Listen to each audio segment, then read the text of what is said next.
So the central idea of my book, as the title probably indicates, is the impact and effect of the French Revolution for the history of international law. More specifically, I was looking at how the idea of popular sovereignty began to have an effect in international law, which was something that French revolutionaries hadn't originally envisaged. Now, popular sovereignty is probably the central idea of the revolution, both domestically but also for international law. It's the idea that the people have control of the government. And like I said, initially, French revolutionaries didn't envisage this idea applying to all peoples, but soon, through a series of diplomatic incidents, people, first on the margins of France, started to take up this idea of popular sovereignty and claim a role for themselves in making territorial claims in international law. And so the book charts how these ideas spread, like I said, first from the margins of France, but then how French revolutionaries themselves started taking up the ideas and using them later, once the Revolutionary Wars break out, to start making territorial claims of their own. This is something that goes against the historiography of the Revolution in a couple of ways.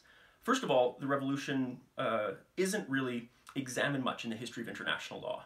But with respect to the Revolution itself, people tend to think about revolutionaries making these claims to try and change the international system, try and change the world, whereas initially this impact of popular sovereignty outside of France's borders was something that revolutionaries were actually quite timid about applying. And so it's actually a story of revolutionaries kind of being caught between a rock and a hard place. They wanted to stay true to these ideas of popular sovereignty when peoples outside of France were starting to take them up in places like Corsica and places like Avignon, which had been controlled by the Pope.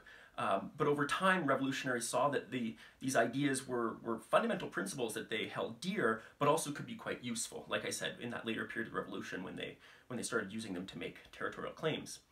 Overall, the book is kind of an origin story of a principle that by the 20th century comes to be called national self-determination. Again, the idea that peoples themselves get to choose the status of their territory, and we see that in the news all over the world today. Just last year, there was a plebiscite there were plebiscites in Catalonia for independence from Spain, in Iraqi Kurdistan for independence from that country. And so you see this principle of peoples making claims that their status, the status of their territory, could change in international law based solely on the people's choice.